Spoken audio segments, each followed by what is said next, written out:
Hey folks, Alan Mandic, the Hot Rod Hippie here. This video, we're going to talk about some trick little adapters that I use on the builds that I do. We used them on the 65 GMC to adapt its AC Bulkhead fittings to AN for the custom heater hoses. So let's check it out.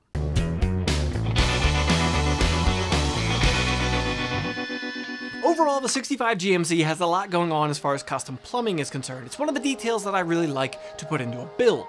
When we're talking about the custom AC hardlines that I've already done a dedicated video on, I was trying to make those look as clean and functional and good looking as I could.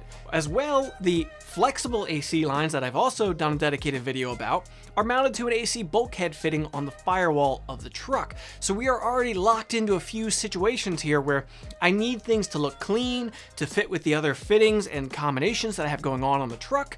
So that's where the fittings we're going to be talking about come in. And a quick aside, by the way, a whopping 88% of people who watch my videos are not subscribed to this channel. Are you one of them? Please consider hitting that subscribe button down below and ring the bell to be notified about new videos when they come out. I'm gonna have videos with hands-on metal shaping and fabrication techniques, new shop tours, new feature builds of other shops, as well as the fitting videos for the fuel and air ride system on the 65 GMC and the custom LS wiring that I'm doing as well. So please get subscribed to keep up to date with all the content. When it comes to the custom plumbing for the AC and heater system on the 65 GMC, we're running a Vintage Air AC box underneath the dashboard of the truck, and we have a bulkhead fitting on the firewall to feed everything to that. I generally use these bulkhead fittings to allow for a more serviceable design. Trying to pass hoses through a firewall, both in my opinion, really doesn't look clean, and also makes for a more complicated process. If you have to have a larger grommet to shove a hose or a fitting end through, it just doesn't look good and it's going to eventually wear out. A bulkhead fitting, while giving more places for a chance to leak, will allow for a much more serviceable design that just looks cleaner or more thought out. But these bulkhead fittings use the AC design where you have an O-ring with kind of a nipple protrusion on the end of it that fits into those fittings. That creates a situation where it's great for AC soft lines and hard lines, both of which I've done dedicated videos about that you can check out at the links in the description down below. But when you're talking about heater hoses, what do you do? Now, companies like Vintage Air do have a couple of ways to get heater hoses to connect to these situations. Of course, they sell these products, it only makes sense that they would have options for you. They have barb fittings that go onto there, use the O-ring seal, and then you just slip your standard 5/8" heater hose over it and hose clamp it with your standard worm clamps. But again, it just doesn't look that clean, especially when you're considering all the AN plumbing for the fuel system and the air ride on the truck, and then the custom crimped soft lines for the rubber AC hoses. It just won't look right to have some random hose clamps sticking out there. AN fittings require a 37-degree tapered seat to seal a hose end to the fitting. Now, this is very straightforward in normal circumstances, but when you're talking about the AC fittings, how do you adapt that O-ring straight seal design to a 37-degree tapered seat? And that's where the fittings we're talking about come in play.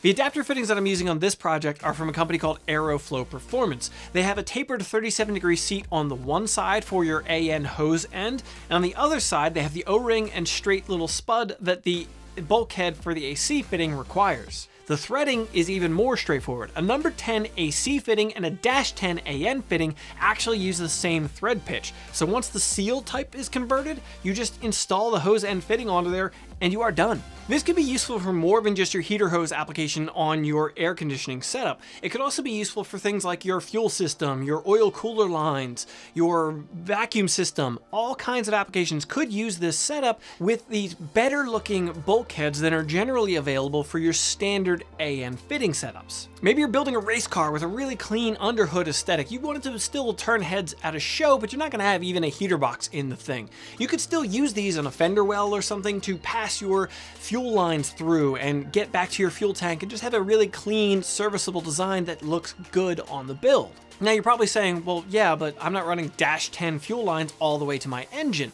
There are other sizes of these available. I wasn't aware of them until recently, but there are number 8 and number 6 fittings as well. I actually discovered these when I was doing a video on the AC soft lines. They're available from a company called 4 Seasons that generally makes a lot of HVAC stuff for automotive applications. That opens up a wealth of possibilities for your custom applications, and I'm really excited to use these in the future. By the way, there will be links in the description down below to all of these different fittings and adapter pieces that I'm talking about so you can pick them up for yourself. But let's go back to talking about the AC and heater hose setup on the 65 GMC.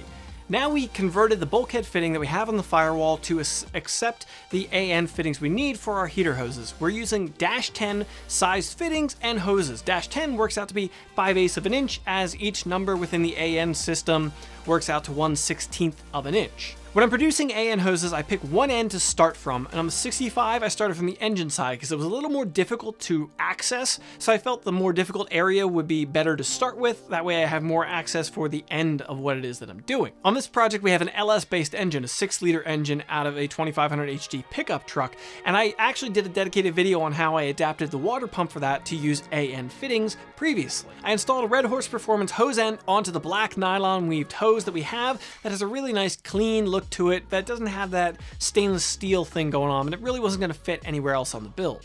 After I had the first hose end assembled onto the hose, I mock it up onto the build. I attach it to the water pump and route it to where it's going to be on the firewall. In this application, I just kind of snaked it along next to the AC hoses that I knew I wanted to follow along with, so that I could maybe later clamp them all together and have them look kind of nice. I want things to kind of flow together as I'm working. On the firewall end of things, I install the hose end that I'm going to be using onto the bulkhead fitting, so I have a point A to point B situation. I already have the hose assembled to the hose end on the engine side. Now I just need to get it to the firewall side. I mock it up following the flow of where I want it to be, and then I mark the hose next to the fitting so that I know where to cut it. And that's really as straightforward as it gets. I don't spend a lot of time measuring and laying out and breaking out a tape measure to figure out exact hose lengths, because in the end, that very often just doesn't work out, and the natural flow of the hose is going to show you so much more than a tape measure ever could. After the hose is cut, I assemble the hose end onto it, and then I move on to the second heater hose, doing the exact same steps as the first time. I'm using a set of these double clamps that hold these hoses together, so they just have a really clean, uniform look, and I do install those as I'm mocking things up. So again, I know exactly where my hoses are going to be and where they're going to end up, exactly how they're going to route, so that I can cut the hose and be sure that I'm getting it where I need to be. It's kind of like measure twice, cut once, but instead I'm mocking it up twice, and then I know exactly where it wants to be. And that is it for the production of the custom heater hoses on the 65 GMC. It is so simple. The keys are just simply doing it and using those adapters to the bulkhead fittings. It works out so nice, so clean, and I am loving the look of this. And now I need to get one big disclaimer out of the way, something I have covered in my Softline AC hose video, but it needs to be covered here as well. People always bring it up when I mention these little adapters for your bulkhead fittings. Well, how do you use AN hoses for your AC system? You do not do it. I am personally currently not aware of any AN hoses that are designed to withstand the pressure that a AC system is constantly under, or hold up to the refrigerants and oils that are in an AC system, especially the fitting ends. I can find Teflon lined hoses and such that probably will hold up to those specifications, but the fitting ends are not. The O-rings in them are not designed to be used with refrigerant or hold up to those constant working pressures. While I like the look of beadlock AC hoses, I would love to replace them with AN fittings and AN hoses that match the fuel system and the heater hoses and everything together. And it really could clean up a build in a lot of ways. However, I just have not found an option that I would be willing to try on a customer's project or offer as a suggestion to any of you. I'm going to try and talk to manufacturers of hoses and fittings in the future and see if we can't come up with some alternative that might work for these situations, but at this moment, do not do it. And that is it. Those little adapters are so handy. I am loving them, and I'm going to be using them in various applications moving forward on my builds. The fact that I figured out that I can pick them up from the company Four Seasons even more expands the availability I have of them, and I'm definitely going to be picking them up. Once again, there are links in the description down below so you can find all the fittings and the other videos that I referenced in here if you want. Alright folks, that's going to wrap it up for this one. I hope you found this video interesting. If you did, please drop it a like. It really helps out. Let me know in the comments down below. Have you heard of these adapters before? Are you going to use them in the future? Let me know what you're thinking in the comments down below. Get subscribed to keep up to date with all the HotRodHippie content. I've got so much coming out for you folks, and I am blown away by the idea that so many people watch these videos and aren't subscribed. So please consider doing that. Thanks for coming around.